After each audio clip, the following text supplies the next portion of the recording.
ఏం పెర్సీ, సంగతులేంటి? అందరింట్లో బాగున్నారా? చాలా డేస్ తర్వాత వాకింగ్కి వచ్చినట్టున్నావు కదా? అందరూ బాగున్నారు గ్రేస్ అక్క. అలా ఏం లేదు, నేను వాకింగ్కి వస్తున్నాను, కానీ మీ టైమింగ్లో మీతో కలవలేకపోతున్నాను అంతే. అమ్మయ్యా, ఇప్పుడు దాకా నడిచాం కదా, ఇలా కూర్చుందాం. ఇంకేంటి పెర్సీ సంగతులు? అన్నయ్య ఎలా ఉన్నారు? ఏం చేస్తున్నారు ఇప్పుడు? ఏమున్నాయక్క, ఆయన సాఫ్ట్వేర్ కంపెనీలో జాబ్ చేస్తున్నాడు. మీరు చెప్పలేదు, ఎలా ఉన్నారు? ఇంటి సంగతులేంటి? అన్నయ్య ఎలా ఉన్నారు? ఏం చేస్తున్నారక్క ఇప్పుడు?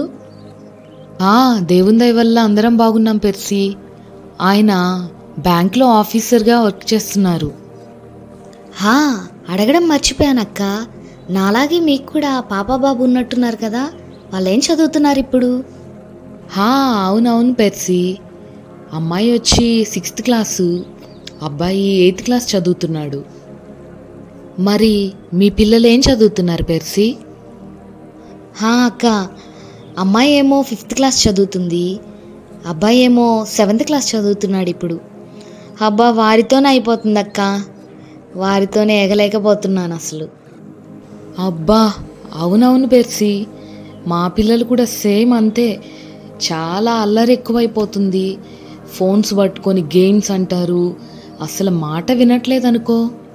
అవునవునక్క, మా పిల్లలు కూడా గొడవ చేసుకుంటారు, కొట్టుకుంటారు.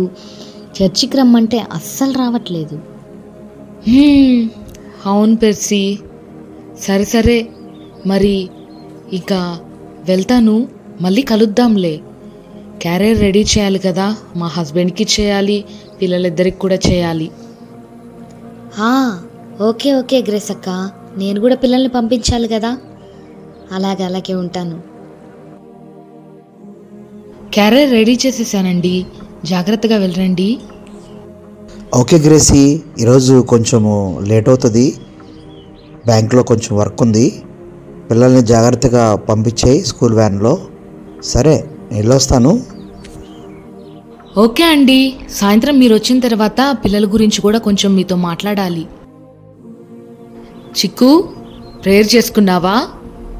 స్కూల్కి టైం అవుతుంది, వ్యాన్ కూడా వచ్చేస్తుంది. అసలు మీరు ఈ మధ్యకాలంలో మాట అసలు వినట్లేదు. మొబైల్ ఫోన్స్ పట్టుకొని గేమ్స్ అంటారు, లేటుగా నిద్రలేవడం, స్కూల్కి లేటుగా రెడీ అవ్వడం, అసలు ప్రేయర్ చేసుకోకుండానే వెళ్ళిపోతున్నారు. తర్వాత ప్రేయర్ చేసుకుంటాలే మమ్మీ, బైబిల్ కూడా తర్వాత రీడ్ చేసుకుంటాలే. హెప్సీతో చెప్పు, అన్నీ ఎక్కువ నాకే చెప్తూ ఉంటావు, ప్రేయర్ చేసుకో, బైబిల్ చదువుకో అని. స్కూల్కి కూడా టైం అవుతుంది కదా. హెప్సీ ఏం చేస్తున్నావు? ప్రేయర్ చేసుకున్నావా లేదా? స్కూల్కి టైం అవుతుంది. మీ అన్న ఎప్పుడు నీ మీద పోటీ పడుతూ ఉంటాడు. చేసుకుంటాలే మమ్మీ. అబ్బబ్బబ్బా, ఎప్పుడు ఈ అన్నయ్య నా మీదే పడుతుంటాడు. నేను కొట్టేస్తాను ఇంకా కోపం వస్తే. నువ్వు కొడితే ఊరుకుంటానా ఏంటి? నేను కొట్టేస్తా, ఏమనుకుంటున్నావో? ఆపండి. చిక్కు, హెప్సీ, పదండి, ఇంకా స్కూల్కి వెళ్ళండి. రాను భయం లేకుండా పోతుంది. మీ మాటల గోల భరించలేకపోతున్నాను అనుకోండి. సరే అమ్మా, నువ్వు కోప్పడుకులే, మేము స్కూల్కి వెళ్తున్నాం. బాయ్. అమ్మో, మమ్మీ కోప్పడిపోతుంది. ఓకే బాయ్ మమ్మీ, వెళ్తున్నాం. గ్రేసీ ఉన్నావా? బాగా అలసిపోయాను ఈరోజు, కొంచెం టీ పట్టుకొస్తావా? అండి వచ్చారా? కూర్చోండి, తీసుకొస్తాను. బాగా అలసిపోయినట్టున్నారు. అవునవును, సరే కానీ స్కూల్ నుంచి పిల్లలు ఇంకా రాలేదా? వచ్చారండి, బలవంతంగా కూర్చోబెట్టి హోంవర్క్ చేసుకోండి అని చెప్పేసి వచ్చాను. అసలు మాట వినట్లేదండి పిల్లలు. అదే ఆ విషయమే మీతో ఈవినింగ్ వచ్చాక మాట్లాడతానన్నాను. కూర్చోండి. ఓకే గ్రేసీ, నేను కొంచెము ఫ్రెష్ అప్ అయ్యి వచ్చి మాట్లాడతాను. ఇప్పుడు చెప్పు గ్రేసీ, ఏదో పిల్లల గురించి చెప్తున్నావు కదా? అదేనండి, స్కూల్ నుంచి ప్రోగ్రెస్ రిపోర్ట్ వచ్చింది. దాన్ని చూసినప్పుడు మన పిల్లలకి చాలా తక్కువ మార్కులు వచ్చాయండి. అసలు చాలా బాధగా ఉంది. ఏ మాత్రం కూడా శ్రద్ధ పెట్టట్లేదు చదువు మీద. చదవండి అని, హోంవర్క్ చేయండి అని బలవంతంగా చేపిస్తే తప్ప అసలు నా మాట లెక్క చేయట్లేదండి. పెద్దవాడు ఆన్లైన్ గేమ్స్కి అడిక్ట్ అయిపోయాడు. చిన్న పాప మొబైల్ కోసం వాళ్ళ అన్న దగ్గరికి వెళ్ళి అలా ఇద్దరు కొట్టుకోవడం, అల్లరితో ఎక్కువ వారు గాయపరుచుకుంటున్నారండి. ఇంకొక విషయం ఏంటంటే, మొబైల్ తీసుకుంటానా, ఆ తర్వాత వెంటనే టీవీ ముందుకు వచ్చేస్తున్నారు. టీవీలో ఆ కార్టూన్ బొమ్మలని, ఆ స్టోరీస్ అని, ఈ స్టోరీస్ అని వాటి ముందే కూర్చుండిపోతున్నారు. ఏ మాత్రం కూడా హోంవర్క్ చేయడానికి కూడా ఇష్టపడట్లేదు. అందుకండి మనతో చర్చికి రమ్మన్నా కూడా రావట్లేదు కదా. మీకు తెలుసు కదండి, చాలా మొండిగా తయారవుతున్నారు మన పిల్లలు. ఆ మధ్యకాలంలో ఒక విషయం విన్నానండి. ఒక తల్లి తన బిడ్డ దగ్గర నుండి మొబైల్ లాక్కున్నందుకు తల్లిని బ్యాట్తో కొట్టి చంపేశాడు. చూసారా, వీరి భవిష్యత్తు ఎలా ఉంటుందో అని నాకు చాలా భయంగా ఉందండి. అయ్యో, చిక్కు హెప్సీ బాగా చదువుతున్నారు అనుకున్నాను. ఎంత తక్కువ మార్కులు వచ్చినాయా? ఏంటి గ్రేసి, ఇంత మొండిగా ఉన్నారా? ఎంత అల్లరి చేస్తున్నారా? మొబైల్లో ఆన్లైన్ గేమ్స్ ఆడుతున్నారా? టీవీ ముందు కూర్చొని రిమోట్ దగ్గర కొట్టుకుంటున్నారా?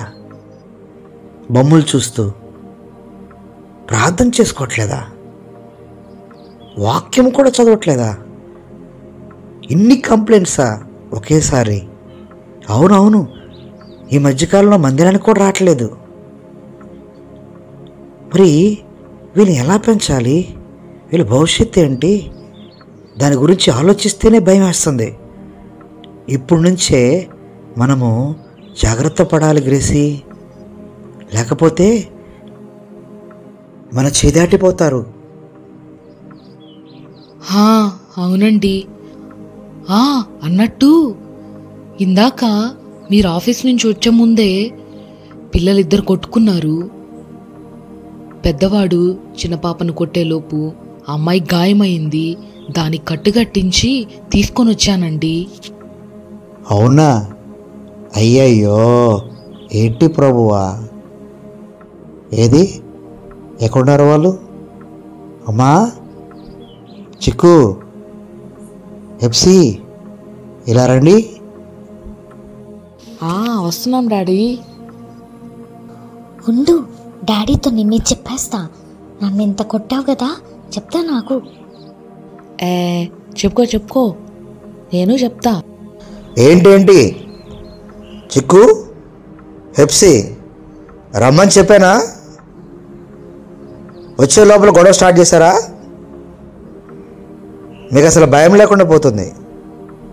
చిక్కు, ఎందుకు హెప్సీని అలా కొట్టావు? నీ చెల్లే కదా. రిమోట్ దగ్గర, అలాగే మొబైల్ దగ్గర రోజు గొడవ చేసుకున్నారంట. ఇటు రమ్మని చెప్పానా?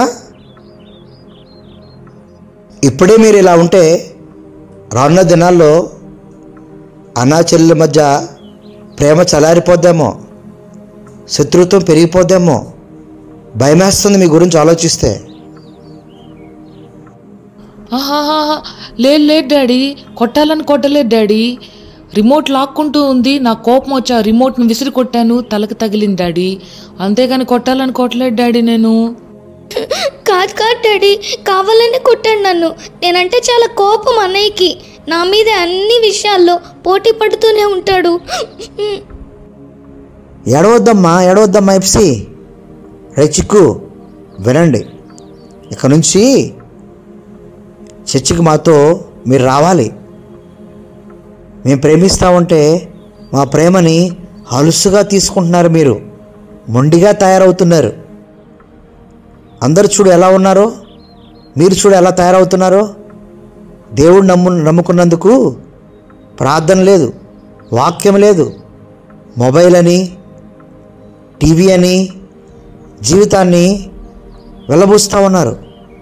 ఎదుగుతూ ఉంటే మీరు మంచిగా అవుతారనుకుంటే మీరేమో ఇలా తయారవుతున్నారు. వినబడుతుందా?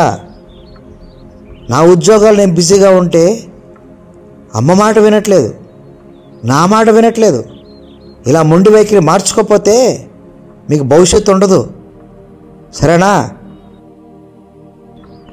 అయినా గ్రెసీ, మన పిల్లల గురించి ఆలోచిస్తే భయమేస్తుంది. ఇప్పుడే మనం సరిచేయకపోతే రానున్న దినాల్లో ఇంకెన్ని చూడాలో మనము. గ్రెసీ, పెర్సీ సిస్టర్ వాళ్ళు ఉన్నారు కదా, మనతో చర్చికి వస్తారు. వాళ్ళు ఎలా ఉన్నారు? వాళ్ళ పిల్లలు ఎలా ఉన్నారు? వాళ్ళ హస్బెండ్ ఎప్పుడు కనపడరేంటి? అవునవునండి. పెర్సీ వాళ్ళ కుటుంబంలో కూడా సేమ్ ఇంతే అంటండి. పిల్లలు ఇలాగే మాట వినరంట. అదే మొన్న వాకింగ్కి వచ్చినప్పుడు చెప్తూ ఉందన్నమాట. ఏమండి, మన అబ్బాయి కిట్టు ఇంట్లో అస్సలు ఉండట్లేదండి. స్కూల్ నుంచి వచ్చిన వెంటనే బయటికి ఆడుకోవడానికి ఫ్రెండ్స్ ఉన్నారనేసి వెళ్ళిపోతున్నాడు. టయానికి కూడా ఇంటికి రావట్లేదండి. అమ్మాయి కూడా షైనీ వీడియో గేమ్స్ అని ఒకటే సిస్టమ్ ముందు ఉంటుందండి. అబ్బా పెర్సీ, నీకు తెలుసు కదా వర్క్ టెన్షన్ ఎలా ఉంటుందో. బిగ్ ప్రాజెక్ట్ చేస్తున్నామని తెలుసు కదా, నువ్వే చూసుకోవాలి కదా. నాకెందుకు చెప్తున్నావు? నా బిజీలో నేనున్నాను. ఫ్యామిలీని గమనించుకోవాల్సింది నువ్వే. డబ్బులు ఇవ్వడం నా బాధ్యత, ఇల్లు చూసుకోవడం నీ బాధ్యత. అన్నీ పట్టించుకోవాలంటే కుదరదు కదా, అర్థం చేసుకోవాలి నువ్వు. అలా అని కాదండి, ఇంటికి వచ్చి కూడా బిజీగా సిస్టమ్ ముందే వర్క్లో ఉంటున్నారు. మరి చర్చికి కూడా రావట్లేదు. పిల్లల్ని పట్టించుకోకపోతే ఎలా అండి? వారికి మీ ప్రేమ అవసరం, భయంతో కూడిన, క్రమశిక్షణతో కూడిన మాటలు కూడా అవసరం కదండి. అందుకని చెప్తున్నానండి. అంతేకాదండి, జాబ్ రాకముందు చర్చికి వచ్చేవారు, కొంచెమైనా కుటుంబాన్ని పట్టించుకొని పిల్లలతో ప్రేమగా గడిపేవారు మీ సమయాన్ని. ఇప్పుడు మరీ జాబ్ వచ్చిన తర్వాత చర్చికి రావడం కూడా మానేశారు. పిల్లల్ని, కుటుంబాన్ని ఏమాత్రం కూడా మీరు పట్టించుకోవట్లేదండి. ఒకటే ఫోన్ కాల్స్తో ఆఫీస్ బిజీ అని వర్క్లో ఉండిపోతున్నారు. ఇలా ఉంటే సమంజసమా? చెప్పండి. అబ్బా పెర్సీ, అదే ఈ మాటలే మాట్లాడదని చెప్తున్నాను. ఎక్కడి నుంచి వెళ్ళు, నా కోపం వస్తే మంచిగా ఉండదు. అర్థమవుతుందా? సర్లేండి, వెళ్తాలేండి. ఈ సండే అయినా కనీసం చర్చికి రండి. చర్చిలో అందరూ నీ హస్బెండ్ కనిపించట్లేదు పెర్సీ అని అడుగుతున్నారు. కనీసం దేవుణ్ణి వెతికే సమయమన్నా ఇవ్వండి. సర్లే, వస్తాలే. రే అన్నయ్య, చూసావా? డాడీ మమ్మీ మన గురించే మాట్లాడుకుంటున్నారు. డాడీ కోపడుతున్నాడు. వింటున్నావా? మమ్మీ మన గురించే చెప్తుంది. చెప్పుకోనీలే షైనీ, వింటున్నా నేను కూడా. డాడీ ఎలాగో మనల్ని పట్టించుకోడు కదా, ఎలాగో చర్చికి కూడా రాడు డాడీ. మన ఇష్టం వచ్చినట్టు మనం ఉండొచ్చు. అయినా డాడీ మనల్ని ప్రేమగా పలకరించి ఎన్ని రోజులు అవుతుంది కదా. అయినా చర్చికి కూడా రావట్లేదు డాడీ చర్చికి వెళ్ళేటప్పుడు మనం కూడా వెళ్ళొచ్చులే. అవునన్నయ్య. ప్రియమైన నా పరలోకపు తండ్రి, నీకు ప్రార్థించే సమయాన్ని నాకు ఇచ్చావు. నీకు వందనాలయ్యా. మా కుటుంబ పరిస్థితులు మీరు ఎరిగిన దేవుడవు. నా హృదయంలో ఉన్న వేదనతో నీకు మొరపెడుతున్నానయ్యా. నా భర్త మాటలు కఠినతరంగా ఉంటున్నాయి. బిడ్డల్ని ప్రేమించలేకపోతున్నాడు. నీ జ్ఞానముతో నన్ను, నా భర్తని నింపండి. కుటుంబాన్ని ఎలా నడిపించుకోవాలో, నీ సన్నిధిలో కుటుంబ సమేతంగా మేము ఎలా నిన్ను వెతకాలో మాకు నీ కృపను అనుగ్రహించండి. బిడ్డలు కూడా మా చేదాటిపోకుండా తల్లిదండ్రుల మాట వినే స్వభావం వారిలో కూడా పుట్టించండి యేసయ్య. నీ సన్నిధితో మమ్మల్ని నింపమని యేసుక్రీస్తు నామములో ప్రార్థిస్తున్నాను తండ్రి. ఆమేన్. అమ్మయ్యా, ప్రేయర్ చేసుకున్న తర్వాత నా మనసు చాలా ప్రశాంతంగా ఉంది. నిజంగా దేవుడే సమాధానం ఇస్తాడు మా కుటుంబంలో. కొట్టాలి. అయ్యో అయ్యో అయ్యో ఓడిపోతున్నా. అయ్యో లేదు, కొట్టాలి. అబ్బబ్బా, మళ్ళీ మొదలు పెట్టావా గేమ్ ఆడుకుంటూ?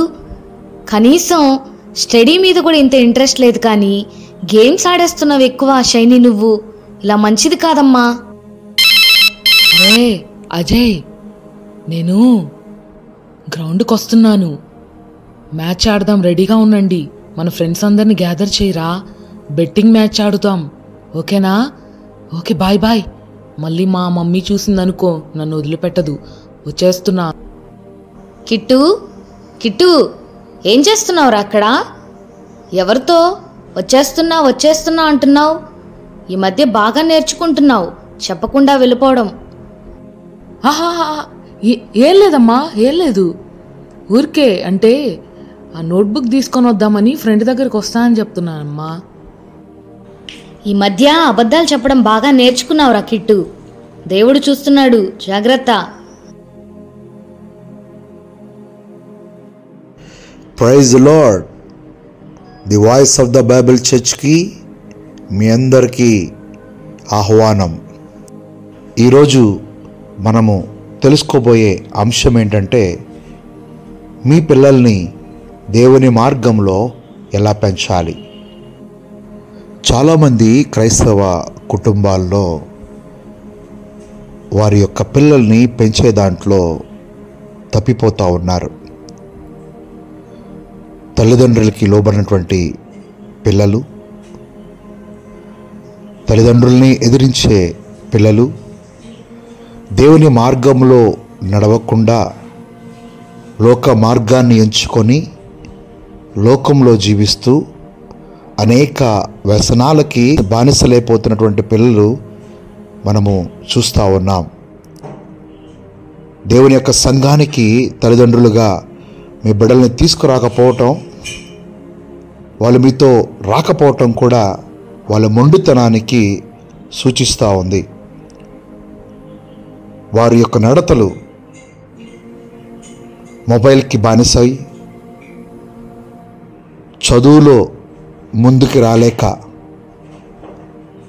దేవుళ్ళో ఎదగలేక ఉన్నటువంటి ఈ సమాజాన్ని, రానున్నటువంటి భవిష్యత్ జనరేషన్ పాడు చేసే విధంగా వాళ్ళ భవిష్యత్తు మారిపోతుంది.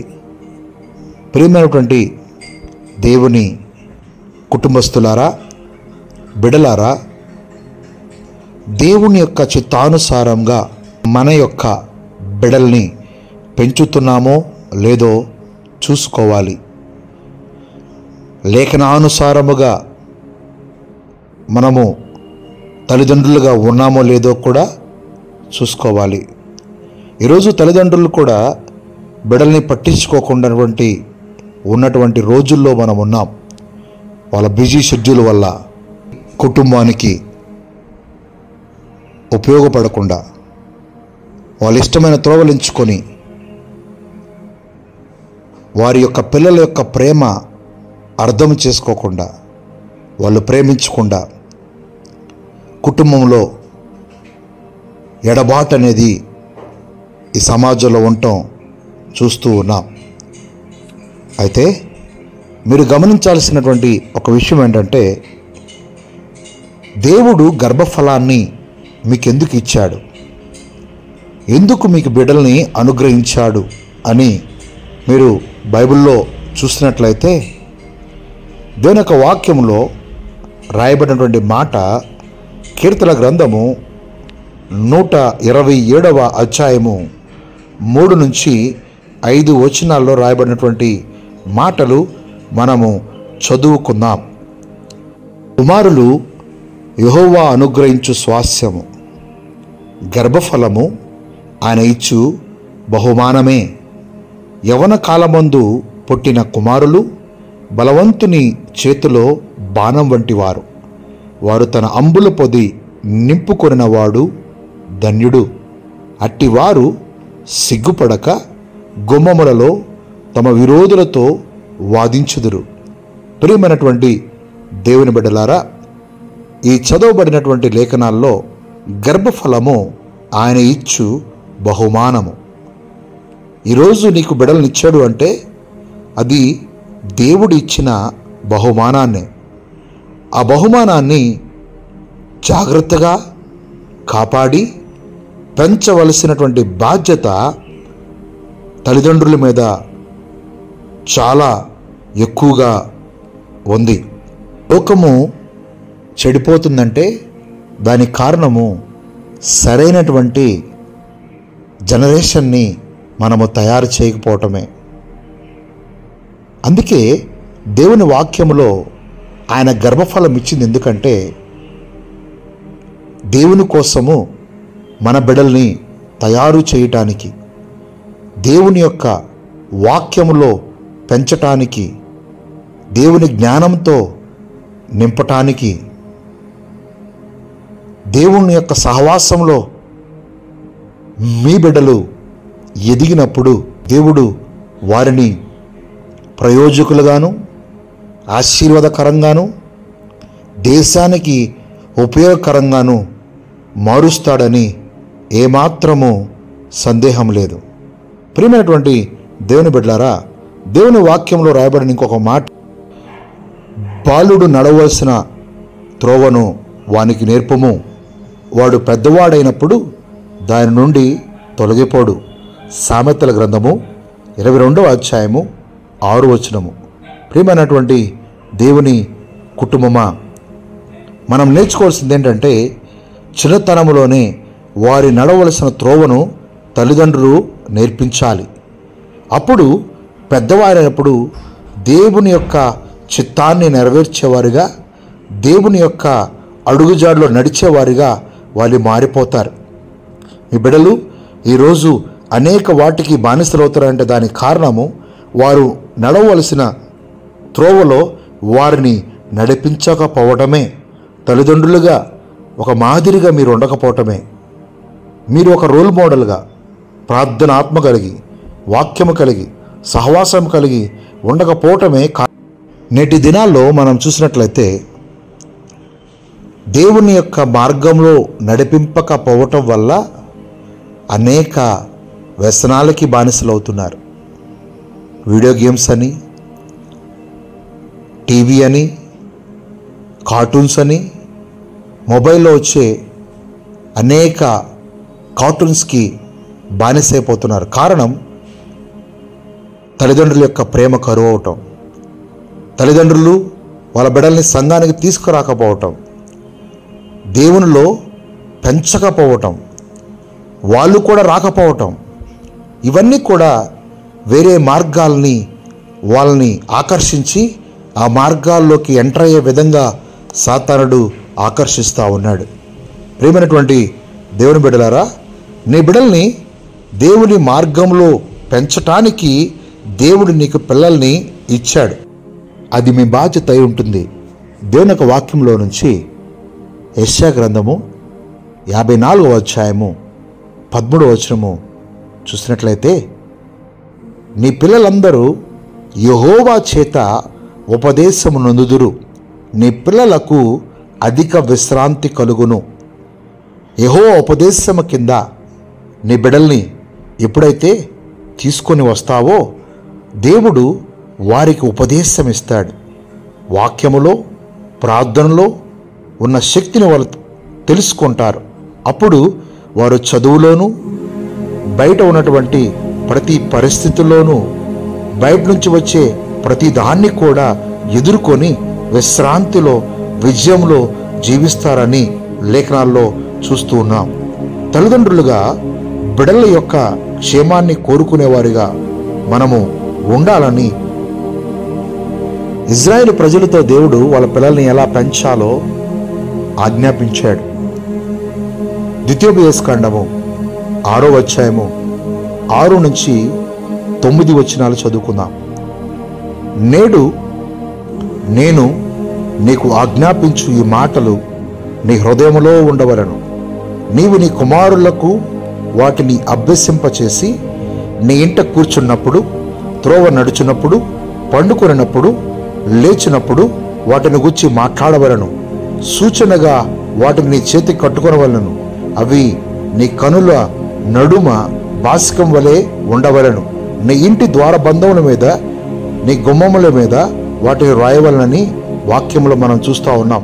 నీ బిడలతో కూర్చున్నప్పుడు, లేచినప్పుడు, నడుచున్నప్పుడు, పండుకొనినప్పుడు, దేవుని గురించి మాట్లాడినప్పుడు వాటిని అభ్యసింప చేస్తే ఏమవుతుందో తెలుసా? వారు కుడికి కానీ ఎడమ కానీ తొట్టిల్లరు. అప్పుడు దేవుని మార్గంలో నడుస్తారు. అదే ఇజ్రాయేల్ ప్రజలతో దేవుడు చెప్పాడు. నా గురించి మీరు, నేను ఎలాంటి వాడినో, నేనే మీ సృష్టికర్తనని, నేనే సమస్తాన్ని జరిగించేవాడినని, నేనే మిమ్మల్ని విడిపించానని, నేనే బానిసత్వంలోంచి బయటికి తీసుకొచ్చానని వాళ్ళు కూర్చున్నప్పుడు, లేచినప్పుడు, పండుకున్నప్పుడు వాటిని గురించి మాట్లాడండి. వాళ్ళ చెవులు వినిపింప చేయండి. అప్పుడు హృదయం నిండిన దాన్ని బట్టి నోరు మాట్లాడుతుంది. ప్రియమైనటువంటి దేవుని బిడ్డలారా, ఎందుకు ఇజ్రాయేల్ ప్రజలతో ఈ విధంగా చెప్పాడంటే, వాళ్ళు రాబోయే తరాలకి దేవుళ్ళో జీవించి ఆశీర్వాదంగా ఉండాలని దేవుడు కోరుకున్నాడు. కాబట్టి దేవుడు ప్రత్యేకంగా వాళ్ళ బిడలతో మాట్లాడమని ఇజ్రాయేల్ ప్రజలతో చెప్పాడని మనము చూస్తూ ఉన్నాం. ఈ రోజుల్లో కుటుంబాల్లో భార్యాభర్తల మధ్య ప్రేమ కరువైపోయింది. తల్లిదండ్రులకి బిడలకి మధ్య ప్రేమ కరువైపోయింది. కారణం ఏంటో తెలుసా? లోకాన్ని, లోక పద్ధతులను వెంబడిస్తూ ఉన్నారు. మీ పిల్లల్ని దేవుని యొక్క మార్గంలో పెంచటానికి మీరు ఫస్ట్ భక్తి గలవారిగా మారాలి. మీ పిల్లలకి నేర్పించాలి. ప్రార్థన ఉండాలి. క్రైస్తవుడు అంటే క్రీస్తు కలిగిన వాడు క్రైస్తవుడు. క్రీస్తుని కలిగిన కుటుంబముగా మీ బిడ్డల్ని దేవుడు నడవలసిన మార్గంలో మీరు పెంచితే వారు లోకానికి ఆశీర్వాదకరంగా మారుతారు, సమాజానికి ఆశీర్వాదకరంగా మారుతారు. అంతేకాదు, ఈ లోకంలో వస్తున్నటువంటి ప్రతి పాపాన్ని విసర్జించి నీతిగా జీవించి లోకాన్ని జయిస్తారు. ఇదే దేవుని చిత్తమైనది. మీకు ఇచ్చిన బిడల్ని, మీకు ఇచ్చినటువంటి జాబ్ని, మీకు ఇచ్చినటువంటి కుటుంబాన్ని దేవుని యొక్క మార్గంలో పెంచటానికి, దేవుని చిత్తానుసారంగా మీ బిడ్డల్ని పెంచడానికి దేవుడు మనతో మాట్లాడుతున్న మాటలు ఇవి. ఆయన ఉపదేశం కింద మీ కుటుంబం ఉన్నప్పుడు అప్పుడు ఆశీర్వాదాన్ని చూస్తాం. ప్రియమైనటువంటి దేవుని బిడ్డలారా, ఉద్యోగానికి ఇచ్చిన ప్రాధాన్యత, ఈరోజు ఒక భర్తగా ఉద్యోగాన్ని ప్రేమిస్తున్నాం, కుటుంబాన్ని కాకుండా. ఒక భార్యగా టీవీని, నాటికల్ని, మొబైల్ ఫోన్ ప్రేమిస్తున్నాం, కుటుంబాన్ని కాకుండా, బిడ్డల్ని కాకుండా. అలాగే బిడ్డలు అనేక వ్యసనాలకి బానిసలైపోతున్నారు, అనేక వాటికి ఆకర్షితులు అవుతున్నారు. కారణం ఏంటో తెలుసా? ఇంట్లో ఉపదేశము, ప్రార్థన, వాక్యము లేకపోవటం. అందుకే వారు రెబలెస్గా మారిపోతున్నారు. దేవుని మందిరానికి రావట్లేదు. నీ బిడ్డల్ని దేవుని మార్గంలో పెంచవలసిన బాధ్యత కుటుంబం మీద ఉంది. మీ పిల్లల్ని దేవుడు అనుకున్న విధంగా పెంచితే వారు సమాజానికి, లోకానికి, కుటుంబానికి ఆశీర్వాదకరంగా మారుతారు. భార్యాభర్తలుగా, తల్లిదండ్రులుగా దేవుని జ్ఞానంలో మీరు నింపబడి మీ బిడ్డల్ని కూడా దేవుని జ్ఞానంతో నింపుతూ లోకానికి వెలుగుగా మారాలని దేవుడు కోరుకుంటున్నాడు. ఆమేన్. ఈ వాక్యము మీ జీవితంలో నెరవేర్చబడును గాక.